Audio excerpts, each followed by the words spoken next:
কোথায়? ও একটু ব্যস্ত আছে, তুই বাড়ি চ, পরে ঠিক আসবে। হ্যালো বন্ধুরা, আপনারা কেমন আছেন? নিশ্চয়ই অনেক ভালো আছেন। আজকে আপনাদের মাঝে উপস্থিত হলাম একটি রোমান্টিক নাটক নিয়ে। আশা করছি নাটকটি আপনাদের অনেক ভালো লাগবে। ভালোবাসার মানুষকে বেশি ভালোবাসলে মনে হয় জীবন দিতে ইচ্ছে করে, তাই না বন্ধু? চলুন বন্ধুরা, আমরা তাহলে মূল কাহিনীতে ফিরে যাই। যা, নৌকাটা ছেড়ে দিল, তোর জন্য আজ সব কিছু হয়েছে। তোকে বললাম তাড়াতাড়ি চল, আর নাতে তুই ক্যারাম খেলতে বসলি। তোকে বললাম না আমি ওই নৌকাতে যাব? এই নৌকা আর ফেরে নাকি? এখন এই নৌকার জন্য অপেক্ষা করতে হবে, কখন যে এই নৌকা আসবে। কিরে, তুই তাকিয়ে তাকিয়ে কি দেখছিস? কোন দিকে তাকিয়ে আছিস? তুই আমার সঙ্গে কথা বলাবার দে, কোন দিকে তোর চোখ? আমি কোন দিকে তাকিয়ে আছি? ওই যে একটা সুন্দরী মেয়েকে দেখতে পাচ্ছিস না? ওকে দেখছি। কি সুন্দর লাল চেহারা, ফর্সা চেহারা, অনেক সুন্দর দেখতে, হাসি যেন মিষ্টি, আর চোখ দুটো হরিণের মতো, তাই ওর দিকেই তাকিয়ে আছি। ও, তোর তো পরি উড়ে চলে গেল। তুই কি মনে করেছিস নৌকাকে ডাক দিলে নৌকা ফিরবে? তা আর ফিরবে না। নৌকা আসা পর্যন্ত আমাদের এখানে অপেক্ষা করতে হবে তোর পরির জন্য। তোর ডানা কাটি পড়ে তো উড়ে গেল। সত্যিই তোরে, ইস, আর একটু আগে আসতে পারলাম না কেন? যা, আজ আর তোর পরির সঙ্গে দেখা হবে না, শুধু অপেক্ষাই করতে হবে। চল তো তুই বাড়িতে, কেন এখানে অযথা সময় নষ্ট করছিস? থাম না দেখি। আচ্ছা, ওই অটোওয়ালাকে জিজ্ঞাসা করি, ভাই এখানে লাল থ্রি পিস পরা কোনো মেয়েকে দেখলেন? হ্যাঁ, উনি বাস স্ট্যান্ডে যাব বলছেন, কিন্তু আমি তাকে নিয়ে যাইনি। খুব ভালো হলো, চ চ চ বাস স্ট্যান্ডে যাই। চল, তোর পাল্লায় পড়ে আমি একবারে পাগল হয়ে যাব। এ দাঁড়া দাঁড়া, ওই তো তোর পরি বসে আছে, যা তোর পরির সঙ্গে কথা বলে আয়। তুই এখানে থাম, আমি এক্ষুনি যাচ্ছি পরির সঙ্গে কথা বলতে। কখন যে বাস আসবে, বাড়ি যেতে হবে, অনেকটা দেরি হয়ে গেল। কে আপনি? কে আমার সঙ্গে এখানে এসে কথা বলছেন? কি কথা বলবেন আপনি আমার সঙ্গে? আমি না শাহিন। শাহিন, তো কি হয়েছে? একটা কথা বলার জন্য এসেছি। কি কথা বলবেন বলুন। না থাক, পরে বলবো। কেন বলবেন না, বলুন। আচ্ছা, আমি একটা কথা বলবে, তুমি রাগ করবে না তো? কি কথা? তোমাকে না প্রথম দেখাতে আমি তোমাকে অনেক ভালোবেসে ফেলেছি। কি বলছেন? প্রথম দেখাতে মানুষকে ভালোবেসে ফেলা যায়? ভালো লাগে? হ্যাঁ, আমার কারো লাগে কি লাগে না বলতে পারবো না, কিন্তু আমার লাগে। আমি তোমাকে যখন নৌকাতে দেখেছি তখনই তোমাকে আমার পছন্দ হয়ে গেছে। আচ্ছা, এরকম প্রপোজ আর কতজনকে করেছেন? না না, আমি কাউকে করিনি, তুমি আমার সব প্রথম। তোমাকে আমি ভালোবাসার কথা বলেছি, অন্য কারোর সঙ্গে কোনোদিন বলিনি। তাই হ্যাঁ, ভালোবাসার কথা বলতে সময় লাগে আমি জানি, কিন্তু আমি মনে করি যেটা বলার দরকার সেটাই আমি বলবো। আমাকে একটু পৌঁছে দেবেন? আমার লাঠিটা হারিয়ে ফেলেছি, আমি তো যেতে পারবো না। লাঠি হারিয়ে ফেলেছি মানে? হ্যাঁ, ওটাই তো আমার সঙ্গী। আমি না চোখে দেখতে পাই না। কি বলছো তুমি? হ্যাঁ, আমি সত্যি কথাই বলছি, আমি চোখে দেখতে পাই না। কেন, তোমাকে দেখে তো বোঝা যায় না? আমি জানি আমাকে দেখে বোঝা যায় না। এই কালকে উত্তরটা আমি আপনাকে দেব, কাল এসে আপনি শুনে যাবেন, ঠিক আছে? আর দয়া করে আমাকে একটু পৌঁছে দেবেন, আমি না পার হতে পারবো না। চলো, তোমাকে আমি পৌঁছে দিচ্ছি। ওই অটোতে আমাকে তুলে দেন, আমি বাড়িতে চলে যাব। আর কালকে আপনি অবশ্যই আসবেন আমার উত্তরটা জানার জন্য। আপনি ভালো থাকবেন। কিরে, অন্ধ সাজার অভিনয় করলি? খুব ভালো কথা। তো কি করব? তুই না ও পারিস রে সালমা। হ্যাঁ, আমি ভালোবাসাকে বিশ্বাস করি না। ভালোবাসা না হলে কি জীবন চলে? ভালোবাসা কি জিনিস তুই কি করে বুঝবি? আগে ভালোবাসতে শিখলে, ভালো প্রেম করলে তো বোঝা যাবে ভালোবাসা কি। ওসব আমার দ্বারা হবে না।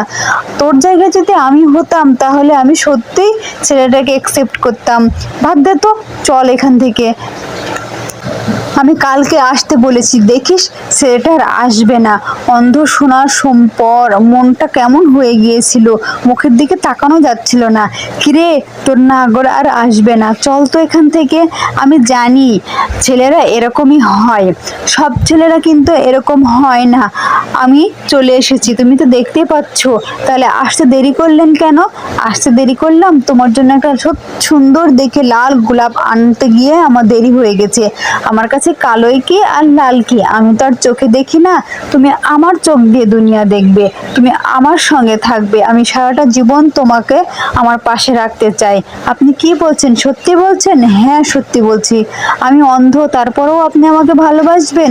হ্যাঁ, তুমি অন্ধ হয়েছে তো কি হয়েছে, হচ্ছে। আমি সারাটা জীবন তোমার পাশে থাকতে চাই, একসঙ্গে জীবন কাটাতে চাই, তুমি আমার সঙ্গে চলো। সালমা, তুই কোথায় যাচ্ছিস? চিনিস না, জানিস না, অচেনার সঙ্গে কেন যাবি তুই? মাহি, তুই থাম। আমি যাকে চেনার চিনে গেছি। এখনো যে এত ভালো ছেলে হয় আমি তা কখনো জানতাম না। তোরা বাড়ি ফিরে যা, আমি পরে আসবো। আমরা কোথায় যাচ্ছি? চলোই না তুমি আমার সঙ্গে, তোমাকে ঘোরাবো আজকে। আজকে এখান থেকে ওখানে, ওখান থেকে ওখানে যাব আমরা। আইসক্রিম খাবো, এটা খাবো, ওটা খাবো। তোমার আইসক্রিম খেতে ভালো লাগে? হ্যাঁ ভালো লাগে। ঘুরতে কেমন লাগে? ঘুরতেও আমার ভালো লাগে। আচ্ছা তাড়াতাড়ি আসো, বাড়িতেও ফিরতে হবে তো, সে তো জানি। তুমি খেতে পারবে? হ্যাঁ আমি খেতে পারবো। আচ্ছা তোমার বাড়িতে কয়জন আছে? কিরে সালমা, তুই রেডি হয়ে গেছিস? হ্যাঁ মা, আমি রেডি হয়ে গেছি। কই শাহিন আসছে না যে? আসলো বলে দেখ। আচ্ছা মা, আমি চাই তোর শাহিনের সঙ্গে বিয়ে হোক, তোরা সুখে হ, আমি তো এটাই সবসময় চাই। দেখ শাহিন আসলো বলে, সে তো আমি জানি মা। আচ্ছা মা, কি ব্যাপার সালমা, তুমি বাড়িতে কি কেউ নেই? তুমি আসতে গেলে কেন?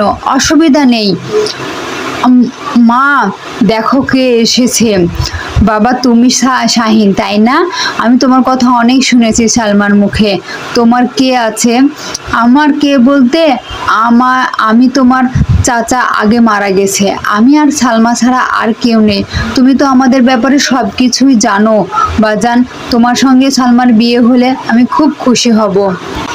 আসো ঘরের ভেতরে আসো, বসো। আর আপনি শাহিনের সম্পর্কে তো জানেনই, শাহিনের মা বাবা সবাই মারা গেছে। ওই আমাদের কাছেই মানুষ। এখন পড়াশোনা শেষ করে চাকরি বাকরি করে নিজে একটা বাড়ি দিয়েছে। আমি আশা করছি সালমাকে নিয়ে সে অনেক সুখী থাকবে। আমিও তাই চাই। আমি তোমার মতো একটা ছেলেকে দিতে চেয়েছিলাম হাতে। শাহিন, তোমাকে একটা কথা বলবো, সত্য কথা। আমাকে তুমি ক্ষমা করে দিও। কি সত্য কথা? আমি নয় অন্ধ নয়, আমি চোখে দেখতে পাই। কি বললে তুমি? তুমি এত বড় মিথ্যে কথা গোপন করে রেখেছিলে? বাজান, তোমার খেপাটাই স্বাভাবিক, কিন্তু আমি সব কিছু জানি। বিশ্বাস করো, তোমার মতো একটা ভালো ছেলে পাওয়ার জন্য সে এটা অভিনয় করেছে। অভিনয়টা খুব ভালোই করেছো সালমা। দেখো তুমি আমাকে ক্ষমা করে দাও। বিশ্বাস করো, আমি তোমাকে সত্যি সত্যি ভালোবাসি। আমি ভালোবাসার মানুষকে, সত্যিকারের মানুষকে খোঁজার জন্য এটা করেছি। এটাতে রাগ করছিস কেন? এটা তো ভালো কথা। সালমা যখন চোখে দেখতে পায় সে তো আরো ভালো কথা। আমরা এখন তোদের বিয়ের ব্যবস্থা করব। কবে যে বিয়েটা দিতে পারবো? আগামী 17 তারিখে ভালো শুভ দিন আছে। যদি তোমার কোনো আপত্তি না থাকে সেদিনই বিয়ের ব্যবস্থা করব। আচ্ছা মা, তাহলে সেদিনই বিয়ের ব্যবস্থা করেন। আমাদের এই 4 হাত এক করে দেন। আজ কত প্রতীক্ষার পর আমরা একসাথে হতে যাচ্ছি, তাই না? তোমার লজ্জা করছে না? আসতে বলো, সবাই তো শুনতে পাবে। কিসের লজ্জা? তোমাকে আমি কাছে পাবো সারা জীবনের জন্য, আর আমার কোনো লজ্জা নেই। তুমি চুপ করে বসে থাকো তো। তাহলে মেয়ে ছেলে দুজনেই যখন রাজি, বিয়ের কাজটা শুরু করা যাক। কি দেখছো অমন করে আমার দিকে? আচ্ছা মা, তুমি কবুল বলো। কি ব্যাপার, এত দেরি করছো কেন? তোমার কি কোনো অসুবিধা হচ্ছে? কেমন করছে বুকের ভিতরটা? কি হলো সালমা, তুমি এমন করছো কেন? কোনো সমস্যা? আমি কিছু বলতে পারছি না। সালমা এমন করছো কেন? কি হলো রে সালমা, তোর কি হলো? সালমা তুমি এভাবে পড়ে গেলে কেন? তাড়াতাড়ি হসপিটালে নিয়ে চলো। ডাক্তার সাহেব, আমার সালমার কি হয়েছে? আপনার সালমার একটা হার্টে ফুটো পাওয়া গেছে, সেখান থেকে এই অনেক বড় সমস্যা। হার্ট ট্রান্সফার না করলে তেনাকে কিছুতেই বাঁচানো যাবে না। এটা অনেক বড় রোগ, এটা দীর্ঘদিন ধরে হয়েছে। তিনি এটা পাত্তা দেননি, কোনো গায়ে লাগাননি, কারণে আজ এত বড় পরিস্থিতি।